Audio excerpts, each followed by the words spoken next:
Hola, buenas tardes.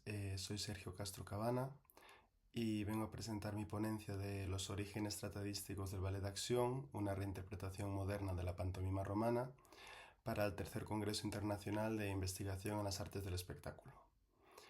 La vigente ponencia forma parte del estudio doctoral que me encuentro realizando en la Universidad Rey Juan Carlos. Bien, para poder entender un poco el marco de donde nos vamos a mover en la ponencia, es importante destacar que el ballet de acción surge en el siglo XVIII como una de las transformaciones más significativas en la historia del ballet. Frente a la danza cortesana más ornamental y abstracta, el ballet de acción propone una forma teatral en la que el gesto, el movimiento y la composición escénica se organizan con un propósito narrativo y claro. Es decir, su objetivo ya no es solo deleitar visualmente, sino contar historias, expresar emociones y desarrollar personajes y narrativas sin necesidad de palabras. Esta propuesta resulta fundamental en la evolución del ballet moderno, ya que marca el paso hacia una danza autónoma capaz de sostener su propio discurso dramático sin depender ni del canto ni del texto hablado. El modelo no nace de la nada, sino que se encuentra un precedente clave en la pantomima romana, tal y como fue descrita en el Tratado de Saltatione o sobre la danza, en español, de Luciano de Samosata. Este autor del siglo II ya defendía que el bailarín debía ser capaz de narrar una historia entera únicamente con su cuerpo, apelando a la claridad gestual, la armonía interior y una formación intelectual amplia y holística. Esta concepción de la danza como una especie de retórica muda, capaz de convencer a través del gesto, será recuperada, reelaborada y proyectada por varios actores durante la Edad Moderna. Realmente aquí es donde la tratadística jugó un papel esencial y donde los tratados de danza, desde la antigüedad hasta el siglo XVIII, no solo transmiten técnicas, sino también marcos simbólicos, filosóficos y escénicos. Estos son el reflejo de una conciencia artística que busca legitimizar la danza como un arte con capacidad de pensamiento y realmente esta tradición escrita es clave para comprender cómo se construye teóricamente el ballet de acción y por qué su herencia sigue viva en el lenguaje coreográfico contemporáneo. Primero de todo, el presente estudio se propone analizar los fundamentos tratadísticos que contribuyeron a la configuración del ballet de acción como un género escénico completamente autónomo. Un género que, a diferencia de la danza cortesana o del ballet insertado en la ópera, encuentra en el gesto los ejes centrales de su desarrollo. Para ello, el primer objetivo es rastrear los antecedentes históricos y teóricos del ballet de acción a través del estudio comparado de tratados fundamentalmente producidos entre los siglos II y XVIII. Este recorrido comienza con la obra de Saltatione de Luciano de Samosata y remata con los textos ilustrados de Louis de Cossack y Jean-Georges Noverre. El segundo objetivo consiste en la resignificación de la pantomima clásica en el pensamiento escénico moderno, es decir, cómo los principios expresivos del teatro sin palabras, típicos de la tradición romana, fueron reinterpretados y adaptados a los lenguajes modernos europeos. La metodología de este estudio es de carácter cualitativo y combina dos enfoques complementarios, el análisis textual comparado y la contextualización historiográfica e ideológica. El trabajo, como se ha indicado, incorpora un enfoque historiográfico con una perspectiva estructuralista, entendiendo que estos tratados no son reflejos neutros de su época, sino construcciones discursivas cargadas de intenciones normativas, de tensiones ideológicas y de aspiraciones artísticas. Para comprender los orígenes del ballet de acción es imprescindible volver al modelo escénico romano de la pantomima y en particular del Tratado de Saltatione. En este texto, Luciano defiende la danza como una forma de conocimiento y comunicación que no necesita palabras. Lo que propone no es simplemente una coreografía, sino una especie de retórica muda, como antes mencionamos. Es decir, un arte de imitación expresivo en el que el cuerpo sustituya el discurso verbal. Para Luciano, el buen bailarín y el buen intérprete era aquel capaz de representar una historia completa, tanto de pasado como de presente como de futuro, únicamente con el gesto, la expresión y el movimiento. Uno de los aportes más importantes de su tratado es la descripción de la formación ideal del intérprete. En este caso, el bailarín no solo debería dominar la técnica, sino que debería poseer conocimientos de música, filosofía, retórica, anatomía e incluso artes plásticas. Además, este debería tener memoria, imaginación, sensibilidad crítica.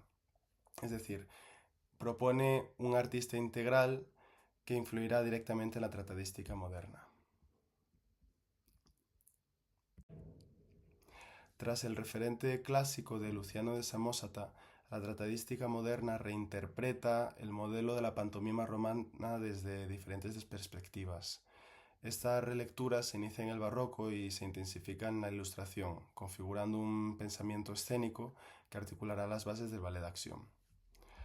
En primer lugar, cabe destacar a Claude-François Ménestrier, un jesuita francés del siglo XVII, el cual destaca en el mundo de la danza por su tratado Des Ballets Anciens et Modernes, en el cual incide en que el ballet tiene una raíz imitativa común con la pantomima clásica. Para Ménestrier, el gesto no solo puede contar historias, sino también representar conceptos abstractos, virtudes e incluso fuerzas naturales. Sin embargo, Ménestrier sí que denuncia que en su tiempo los espectadores todavía necesitan que alguien les explique el significado de las danzas a través de la oralidad o de la música o la escritura. En este caso, esto refleja, según Ménestrier, una inmadurez del lenguaje corporal que debe aspirar a una mayor autonomía expresiva. En segundo lugar, cabe destacar también a John Weaver, un importantísimo coreógrafo y teórico inglés que desarrollaría su carrera sobre todo a principios del siglo XVIII, perdone. Y el cual recuperaría las ideas de Luciano de Samosata para reclamar una danza sin palabras, centrada en el gesto como vehículo narrativo. Weaver vuelve a retomar el término de retórica muda y propone que el bailarín debe conmover al público al igual que un orador y un poeta, pero sin decir ni una sola palabra. Especialmente en la obra de Weaver, en la obra escrita, destaca su tratado An Essay to Words and History of Dancing del año 1712. A diferencia de Ménestrier, el enfoque de Weaver es más escénico y reformista, y su crítica a la danza de su tiempo se basa en la falta de expresividad. Finalmente, cabe destacar también la figura de Gregorio Lambranzi, que posiblemente sea el gran desconocido de estos tres personajes. Este maestro italiano afincado a Alemania publica en el año 1716 su nueva y curiosa escuela de ballet teatrali. Este tratado, ilustrado con más de 100 grabados, propone como una praxis teatral basada en personajes populares propios de la comedia del arte, por lo cual recupera el uso de los gestos cotidianos y las escenas cómicas.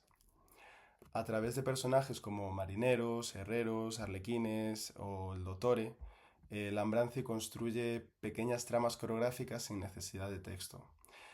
Su propuesta escrita es menos teórica que las anteriores, pero es mucho más visual y escénica, y además anticipa el lenguaje dramático que desarrollarían más tarde coreógrafos como Nover.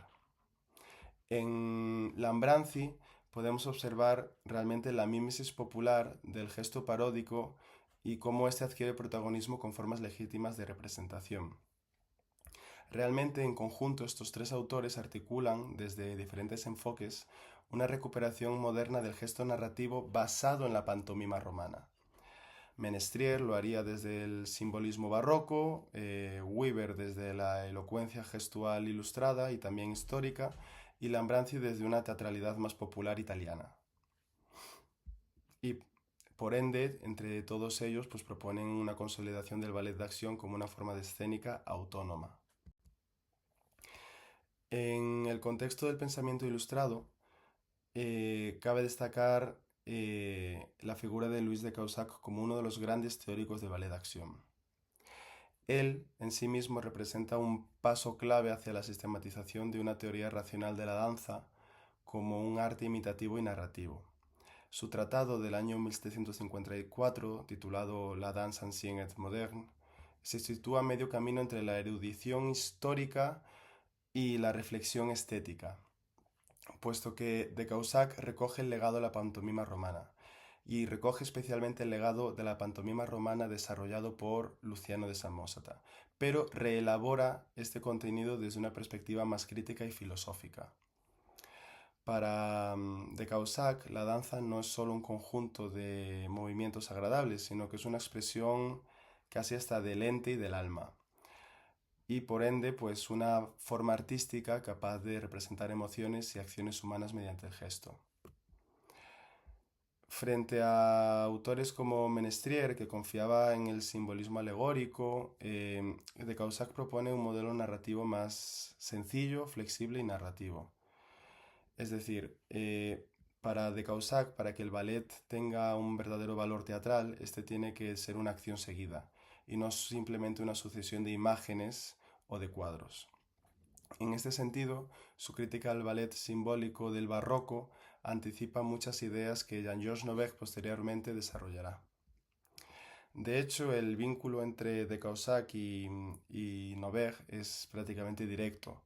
En el año 1760, Jean-Georges Nobet publicaría sus cartas sobre la danza y los ballets, sus lettres sur la danse et sur les ballets, y este retomaría muchas de las ideas de Causac. La prioridad de Nobet estaría también en el gesto expresivo a través de la eliminación de la máscara y en la eliminación de la ornamentación técnica, además de aportar mayor dramaturgia gestual y la importancia también de formar al coreógrafo como un creador integral, versado en anatomía, en música, coreografía y otras artes, como la literatura. En este punto, Nobet realmente es quien expone y divulga el sumum de la verdadera reforma de la danza teatral. Realmente Nobet lo que realiza es una crítica contundente al virtuosismo vacío y para él la danza debería abandonar cualquier tipo de artificio y recuperar su poder expresivo y narrativo, devolviendo el protagonismo al gesto como un vehículo de emoción y significado. Uno de los aspectos más innovadores de su teoría escrita es la concepción del coreógrafo como un dramaturgo. Es decir, Nobet reclama al maestro de ballet un rol equivalente al del poeta o al del director teatral. Además, Nobet también insiste en la autonomía escénica de la danza, es decir, la música, el vestuario o la escenografía deben estar al servicio de una narrativa conjunta, pero no deben sustituir ni opacar el gesto expresivo.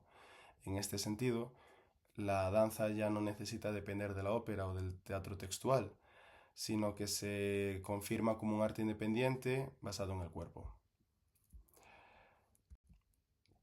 Por lo tanto, lo que podemos ver a lo largo de este recorrido es que el ballet de acción no surge como una ruptura repentina, sino como el resultado de una evolución crítica y consciente de la pantomima romana. Se puede trazar una línea genealógica entre grandes autores, comenzando por Luciano de Samosata, pasando por Claude-François Menestrier, pasando por una lectura más historiográfica y recuperadora del legado de Luciano de Samosata como es la de John Weaver, o incluso más inspirada en el hecho de la comedia del arte como la de Gregorio Lambrandi, para aunarse realmente en lo que es la teoría filosófica y práctica de Jean-Georges Nobet y Louis de Causac. Por ende, esta síntesis genealógica es la culminación de un proceso histórico que transforma el gesto romano en una narrativa ilustrada emocional. Esta genealogía tratadística no solo explica el surgimiento del ballet de acción, sino que también recuerda que la danza es más allá que un virtuosismo técnico, sino que siempre ha sido una forma de pensamiento y de representación escénica, imitativa. Por lo tanto, a modo de cierre, podemos afirmar que el ballet de acción no debe entenderse como una innovación aislada o una ruptura con el pasado, sino como un resultado de una evolución crítica que reelabora en múltiples tradiciones escénicas. Desde la antigüedad, desde Luciano de Samosata, se puede plantear un modelo de danza como un lenguaje mudo, Y este ideal se mantiene vivo en la modernidad a través de la tratadística, que no solo transmite técnica, sino que también articula marcos filosóficos, simbólicos y teatrales, cuyo origen podemos rastrear en la pantomima romana. Autores como Menestrier, los anteriores citados Weber, Lambranzi o de Caussac realmente actualizan esta herencia desde distintos enfoques, y todos ellos preparan el camino para que Nover pueda divulgar y construir una un verdadero espectáculo escénico donde el coreógrafo se convierte en el dramaturgo y la danza pues en una narrativa visual. Así, concebido el ballet de acción, pues se puede entender como una forma artística plena de danza y que convierte pues la gestualidad en texto, el gesto en palabras y el escenario pues en un relato vivo. Es decir, una forma que realmente articularía un ballet que a día de hoy pues sigue alimentando las bases del lenguaje coreográfico contemporáneo. Así que esto sería todo, así que muchísimas gracias por su atención y quedo a expensas de cualquier pregunta que me quieran realizar. Muchísimas gracias.